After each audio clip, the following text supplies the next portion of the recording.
be happy without a happy life for freelancers. From the outside, I've got it all. A thriving business, a great marriage, 2 kids, rich people hobbies, good healthcare. But it might surprise you to realize I haven't always been happy about my life.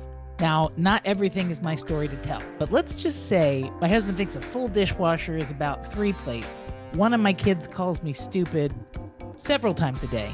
I've had a chronic illness frying my brain for more than a decade, and my cat is crazy. I've gone down the rabbit hole on how to make life worth living because I found myself doing all this professional development, growing my business, having things go great with clients, and having the financial side get so much better, only to come back home and with my personal life.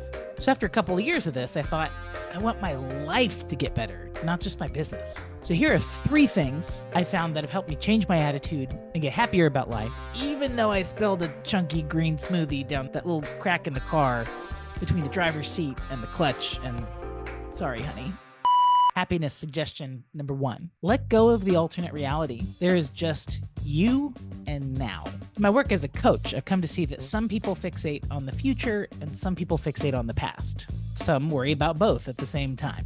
I'm a future focuser, and I always seem to have anxiety about what's going to happen or what's not going to happen. Now, this is just anecdotal and personal experience, but I think whether you focus on the past or the future can tell you which keyword to lean into for personal growth. When I'm worried about the future, I really need to lean into the concept of trust, whatever that looks like for me. And once I started to do that, I was able to identify and poke at these different issues that I didn't even know were existing. They were running in my subconscious and operating in the background of every decision I was making.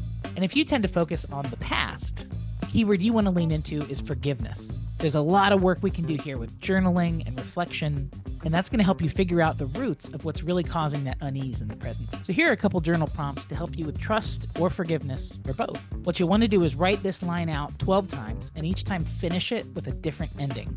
Whatever comes to mind, even if you don't quite believe it when you're writing it. That's going to uncover some really interesting stuff. The prompts for trust are: 1, if I trusted myself more, I might blank. And 2, if I trusted other people more, I might blank. And for forgiveness, if I could forgive myself, I might see that I blank. And number 2, if I could forgive other people, I might see that I blank. Happiness suggestion number 2, take the pressure off.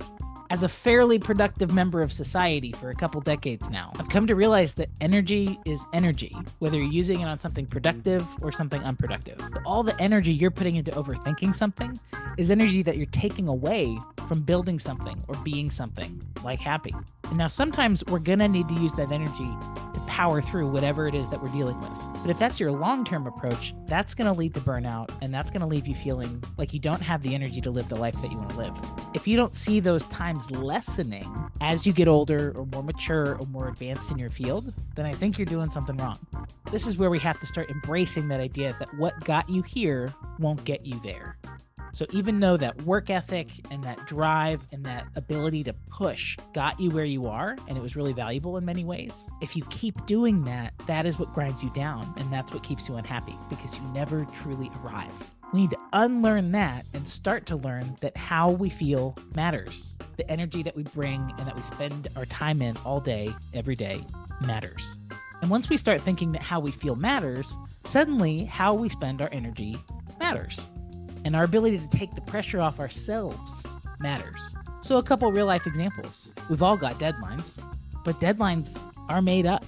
They're an agreement made between 2 parties to reach a mutual goal. And especially in marketing, the kind of writing I do and that I coach people with, the deadlines are often malleable. So when you're setting up a deadline, take how you feel into account.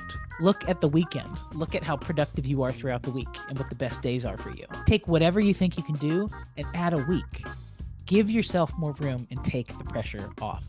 Same goes for when you start your day. You have to start work by 8 or 9 a.m.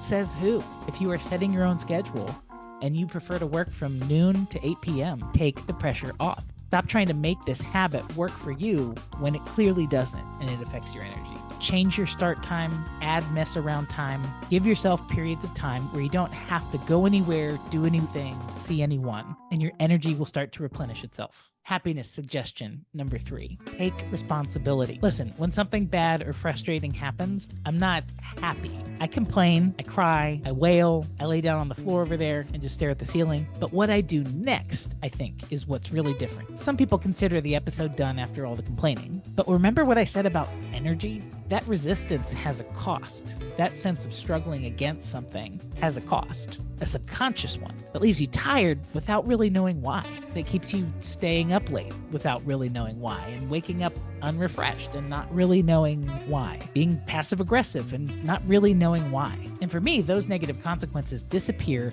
when I take full responsibility, even if it's not my fault, even if it's not under my control. Now, I know what you're thinking. That's where you might overcompensate and try to control everything, and that leads you right back around full circle to being unhappy. But we're not going to go full circle. What of this cluster can I control?